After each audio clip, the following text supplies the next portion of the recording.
കർത്താവായ യേശുക്രിസ്തുവിൻ്റെ പരിശുദ്ധമായ നാമത്തിൽ എല്ലാ പ്രിയപ്പെട്ടവർക്കും മോർണിംഗ് ഡ്യൂവിൻ്റെ മറ്റൊരു പ്രഭാത വചന ധ്യാനത്തിലേക്ക് സ്വാഗതം. കഴിഞ്ഞ ദിവസങ്ങൾ വളരെ അനുഗ്രഹിക്കപ്പെട്ട ആത്മീക ചിന്തകൾ നമുക്ക് അപ്പോസ്തലൻ പൗലോസ് എഴുതിയ 2 കൊരിന്ത്യർ 5-ാം അധ്യായത്തിൽ നിന്ന് കേൾക്കുവാൻ ദൈവം നമ്മെ സഹായിച്ചല്ലോ. ഇന്ന് നമ്മൾ 5-ാം അധ്യായം അതിൻ്റെ 4-ാമത്തെ വാക്യത്തിലേക്ക് പ്രവേശിക്കുകയാണ്. ഉരുവാനല്ല മർത്യമായത് ജീവനാൽ നീങ്ങിപ്പോകേണ്ടതിന് മീതെ ഉടുപ്പാൻ ഇച്ഛിക്കയാൽ ഞങ്ങൾ ഈ കൂടാരത്തിൽ ഇരിക്കുന്നിടത്തോളം ഭാരപ്പെട്ട് ഞരങ്ങുന്നു. മനുഷ്യനെ സംബന്ധിച്ചിടത്തോളം അവനെ എപ്പോഴും ഹോണ്ട് ചെയ്യുന്ന ഒരു കാര്യമാണ് മരണഭീതി എന്ന് പറയുന്നത്. മരണത്തെ ആളുകൾ പൊതുവേ ഭയപ്പെടുന്നു.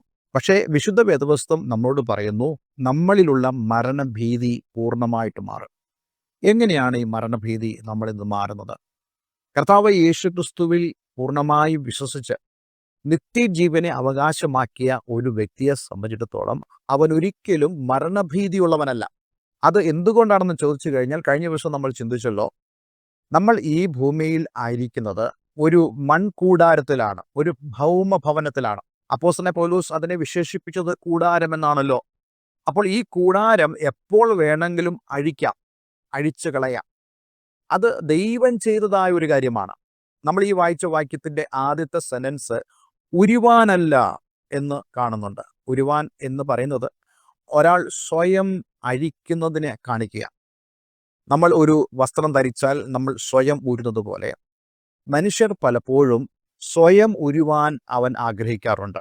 അതായത് നമ്മൾ സാധാരണയായിട്ട് പറയുന്ന വാക്ക് ആത്മഹത്യ. വിശുദ്ധ വേദപുസ്തകം വളരെ വ്യക്തമായി പറയുന്നു, ഉരുവാനല്ല. അതായത് നമുക്ക് ഈ ശരീരത്തെ സ്വയം ഉരുവാൻ അവകാശമില്ല, അനുവാദമില്ല. മറ്റൊരു വേദഭാഗത്ത് നമുക്ക് കാണുവാൻ കഴിയുന്നുണ്ട്, know ye not that we are the temple of God. നിങ്ങൾ അറിയുന്നില്ലയോ നിങ്ങൾ ദൈവത്തിന്റെ മന്ദിരമാകുന്നു എന്നുള്ളത്. അതായത് ഈ ശരീരം അത് മൺകൂടാരമാണെങ്കിലും അത് ദൈവം നമുക്ക് തന്ന ശരീരമാണ്. ഏദൻ തോട്ടത്തിൽ നമുക്ക് കാണുവാൻ കഴിയുന്നു, ആദമിനെ ദൈവം സൃഷ്ടിക്കുമ്പോൾ ആദമിന് ഒരു ശരീരമാണ് ദൈവം ആദ്യം ഉണ്ടാക്കുന്നത്. അതിനുശേഷമാണ് ആ ആദമിൻ്റെ ആ യഥാർത്ഥ വ്യക്തിത്വം അഥവാ ആദമിൻ്റെ ആ സോൾ ആദമിലേക്ക് പകരുന്നത്. ആ ആത്മാവ് വന്നപ്പോഴാണ് അവനിൽ ജീവൻ വരാനിടയായി തീർന്നത്. ദൈവം അവൻ്റെ മൂക്കിൽ ഊതി, അപ്പോൾ അവൻ ജീവനുള്ളവനായി തീർന്നു എന്ന് നമുക്ക് കാണുവാൻ കഴിയുന്നുണ്ട്. അതായത് മനുഷ്യനെ ജീവനുള്ളതാക്കി തീർക്കുന്നത് ആത്മാവും പ്രാണനുമാണ്. ദൈവം ആത്മാവിനെ നൽകുന്നത് പ്രാണനോടുകൂടിയാണ്. അതുകൊണ്ടാണ് അവന് ജീവനുണ്ടായത്. നമുക്ക് മരണം സംഭവിക്കുക എന്ന് പറയുന്നത് ഈ ആത്മാവും നമ്മുടെ പ്രാണനും തമ്മിലുള്ള വേർപിരിയലാണ്. ഈ മൺകൂടാരം എന്നറിയപ്പെടുന്നതായ നമ്മുടെ ഈ ശരീരത്തിൽ ജീവൻ വരാൻ കാരണം ദൈവം നമുക്ക് നൽകിയതായ ആ ജീവനാണ്, ആ ആത്മാവാണ്. ഈ ആത്മാവും പ്രാണനും ഒന്നിച്ചു ചേർന്ന് നമ്മുടെ ശരീരത്തിലായിരിക്കുക. പക്ഷെ നമ്മൾ മരിക്കുക എന്ന് പറയുന്നത് ഈ ആത്മാവും പ്രാണനും തമ്മിലുള്ള വേർപിരിയലായിട്ട് നമുക്ക് മനസ്സിലാക്കാൻ സാധിക്കും. ദൈവത്തിൻ്റെ വചനം എബ്രായ ലേഖനത്തിൽ നമ്മൾ വായിക്കുന്നുണ്ട്, ദൈവത്തിൻ്റെ വചനം ജീവനുള്ളതും ചൈതന്യമുള്ളതും ഇരുവായത്തിലുള്ള ഏത് വാളിനേക്കാളും മൂർച്ചയുള്ളതും ആത്മാവിനെയും പ്രാണനെയും സന്ധിമജ്ജകളെയും വേർപെടുവിക്കും വരെ തുളച്ചു ചെല്ലുന്നതാണ്. നോക്കണേ, അവിടെ നമുക്ക് കാണുവാൻ കഴിയുന്നു ആത്മാവും പ്രാണനും. പക്ഷെ മനുഷ്യൻ എന്താണ് ചെയ്യാൻ ശ്രമിക്കുന്നത്?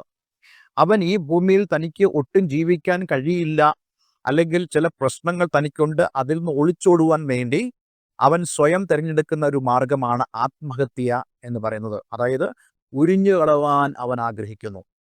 പക്ഷെ ദൈവം പറയുന്നു, ഈ മന്ദിരത്തെ നിങ്ങൾ നശിപ്പിച്ചാൽ അത് ആത്മഹത്യയിലൂടെയാണെങ്കിലും അതേപോലെ തന്നെ നമ്മൾ ജീവിച്ചിരിക്കുമ്പോൾ ഈ ശരീരത്തെ ദുഷ്കാമ പ്രവൃത്തികൾക്കും വേണ്ടാത്തതിനും വേണ്ടി നമ്മൾ ഉപയോഗിക്കുമ്പോൾ, അതായത് മദ്യപാനമോ വെറുക്കൂത്തുകളോ വ്യഭിചാരങ്ങൾ തുടങ്ങിയതായ അധാർമികമായ പ്രവർത്തനങ്ങൾക്ക് വേണ്ടി നിങ്ങൾ നിങ്ങളുടെ ശരീരത്തെ ഉപയോഗിക്കുമ്പോൾ വാസ്തവത്തിൽ നിങ്ങൾ ചെയ്യുന്നത് നിങ്ങളുടെ ശരീരത്തെ നിങ്ങൾ നശിപ്പിക്കുകയാണ്. ചില ആളുകൾ ചോദിക്കും, മദ്യപാനം ചെയ്താൽ എന്താണ് കുഴപ്പം? ചില ആളുകൾ ചോദിക്കും, സിഗരറ്റ് വലിച്ചാൽ എന്താണ് പ്രശ്നം? ചില ആളുകൾ ചോദിക്കും, ശരീരത്തെ കാമപ്രവർത്തനങ്ങൾക്ക് വേണ്ടി ഏൽപ്പിച്ചു കൊടുത്താൽ എന്താണ് പ്രശ്നം?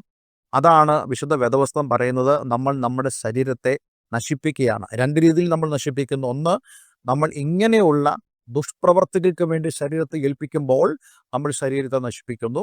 അതേപോലെ തന്നെ ജീവിതത്തിൽ രക്ഷപ്പെടുവാൻ ആത്മഹത്യ നമ്മൾ തിരഞ്ഞെടുക്കുമ്പോൾ നമ്മൾ ഈ ശരീരത്തെ നശിപ്പിക്കുന്നു. പക്ഷെ ദൈവം എന്താ പറയുന്നത്? ഈ ശരീരത്തെ നശിപ്പിക്കുന്നവനെ ഞാനും നശിപ്പിക്കും. അത് ഈ ഭൂമിയിൽ ഈ 2 വിധത്തിലാണെങ്കിൽ പോലും ദൈവം അത് ചെയ്യുന്നവനെ നശിപ്പിക്കും. നമ്മൾ ഈ ശരീരത്തെ നശിപ്പിച്ചാലും ഒരു കാര്യം നമ്മൾ ഓർക്കണം, നമ്മൾ എല്ലാവരും ദൈവത്തിന്റെ ന്യായാസനത്തിന് മുമ്പാകെ നിൽക്കേണ്ടതായിട്ട് വരും. പലപ്പോഴും മനുഷ്യന്റെ മുമ്പിൽ നിൽക്കാൻ പ്രയാസമുള്ളപ്പോഴാണ് നമ്മൾ നമ്മുടെ ശരീരത്തെ നശിപ്പിച്ച് രക്ഷപ്പെടാൻ ശ്രമിക്കുന്നത്. പക്ഷെ എങ്കിൽ പോലും ഞാൻ പറയട്ടെ, നിനക്ക് രക്ഷയില്ല. കാരണം നീ ദൈവത്തിന് മുമ്പാകെ നിൽക്കേണ്ടതായിട്ട് വരും. ഈ ഒരു കാര്യം നമ്മൾ ആരും മറന്നു പോകരുത്. ജീവിതത്തിന്റെ യഥാർത്ഥ ഡെസ്റ്റിനി എന്ന് പറയുന്നത്, യഥാർത്ഥ വിധി എന്ന് പറയുന്നത്, നമ്മൾ എല്ലാവരും ദൈവത്തിന്റെ ന്യായാസനത്തിന് മുമ്പാകെ നിൽക്കേണ്ടി വരും എന്നുള്ളതാണ്. അതുകൊണ്ട് ആ ഒരു റിയാലിറ്റി മനസ്സിലാക്കി വേണം നമ്മൾ മുന്നോട്ട് ജീവിക്കാൻ. നമ്മൾ ഉരുവാൻ ഒരിക്കലും പരിശ്രമിക്കരുത്. മറിച്ച് നമ്മൾ ആഗ്രഹിക്കേണ്ടത് ഈ ശരീരത്തിന് മീതെ മറ്റൊന്ന് ധരിക്കുവാൻ. അത് നമ്മെ ധരിപ്പിക്കുന്ന ദൈവമാണ്. നമ്മുടെ ഇപ്പോഴുള്ള ഈ ശരീരത്തെ ധരിപ്പിച്ചത് ദൈവം തന്നെയാണ്. ആദമിന് ആ ഒരു ശരീരം കൊടുത്ത് മുഴുവൻ മാനവജാതിയെയും ദൈവം ഈ ശരീരത്തിന്റെ ഉള്ളിലാക്കിയെങ്കിൽ അതേ ദൈവം തന്നെയാണ് പുതിയ ഒരു ശരീരം നമുക്ക് വേണ്ടി തരുന്നത്. അപ്പോൾ ദൈവത്തിൽ നിന്നും ആ ഒരു പുതിയ ശരീരം പ്രാപിക്കുവാൻ നമ്മൾ ആഗ്രഹിക്കണം. അതുകൊണ്ട് നമ്മൾ ആരും ഈ ശരീരത്തെ ഉരിഞ്ഞു കളയരുത്. അതുകൊണ്ട് ഇന്നെന്നെ കേൾക്കുന്ന പ്രിയമുള്ളവരെ, നമ്മുടെ ജീവിതത്തിൽ നമ്മൾ ഈ ശരീരത്തിലായിരിക്കുമ്പോൾ നമ്മൾ എത്രത്തോളം പ്രാധാന്യമുള്ളവരാണെന്നുള്ള കാര്യം നമ്മൾ ഇന്ന് മനസ്സിലാക്കണം. നമ്മുടെ ശരീരത്തിന്മേൽ അധികാരമുള്ളത് ദൈവത്തിനാണ്. നമ്മുടെ മരണത്തിന്മേൽ അധികാരമുള്ളത് ദൈവത്തിനാണ്. അതുകൊണ്ട് നമുക്ക് നമ്മെ തന്നെ ദൈവകരങ്ങളിലേക്ക് സമർപ്പിക്കുവാൻ കഴിയുമാറാകട്ടെ. ദൈവം അനുവദിച്ചാൽ ഈ വാക്യത്തിന്റെ അടുത്ത ഭാഗം നമ്മൾ അടുത്ത ദിവസം ചിന്തിക്കുന്നതാണ്. ഈ 4-ാം വാക്യം മുഴുവനും പറയുവാൻ ഈ ഒരൊറ്റ സെഷൻ കൊണ്ട് കഴിയാത്തതുകൊണ്ട് ഞാൻ അടുത്ത ദിവസത്തേക്ക് മാറ്റുന്നു. പക്ഷേ ഇന്നൊരു കാര്യം മനസ്സിലാക്കണം, നിങ്ങളുടെ ശരീരം നിങ്ങൾക്ക് ദൈവം തന്നതാണ്. അതിനെ ബഹുമാനത്തോടുകൂടി കാണുക, അതിനെ മാന്യമായി കൊണ്ടു നടക്കുക. ദൈവത്തിന് ഇഷ്ടം നിങ്ങളുടെ ശരീരത്തിലൂടെ നിങ്ങൾക്ക് നിവർത്തിക്കുവാൻ കഴിയുന്നെങ്കിൽ അതാണ് ഈ ഭൂമിയിലെ ഏറ്റവും മഹത്തായ ഒരു കാര്യമെന്ന് പറയുന്നത്. അതുകൊണ്ട് ഇന്ന് നമുക്ക് നമ്മെ തന്നെ സമർപ്പിക്കാം. റോമാലേഖനത്തിൽ അപ്പോസ്തലനായ പൗലോസ് തന്നെ പറയുന്നുണ്ട്, സഹോദരന്മാരെ, ഞാൻ ദൈവത്തിന്റെ മനസ്സിൽ ഉറപ്പിച്ച് നിങ്ങളെ പ്രബോധിപ്പിക്കുന്നത്, നിങ്ങൾ ബുദ്ധിയുള്ള ആരാധനയായി നിങ്ങളുടെ ശരീരങ്ങളെ ജീവനും വിശുദ്ധിയും ദൈവത്തിന് പ്രസാദമുള്ള യാഗമായി സമർപ്പിപ്പീൻ. ഈ ശരീരത്തെ നമ്മൾ വിശുദ്ധിയോടുകൂടെ ദൈവത്തിന് മുമ്പാകെ സമർപ്പിക്കുന്നതാണ് ഒരു നല്ല ജീവിതം ഈ ഭൂമിയിൽ എന്ന് നമുക്ക് പറയുവാൻ സാധിക്കും.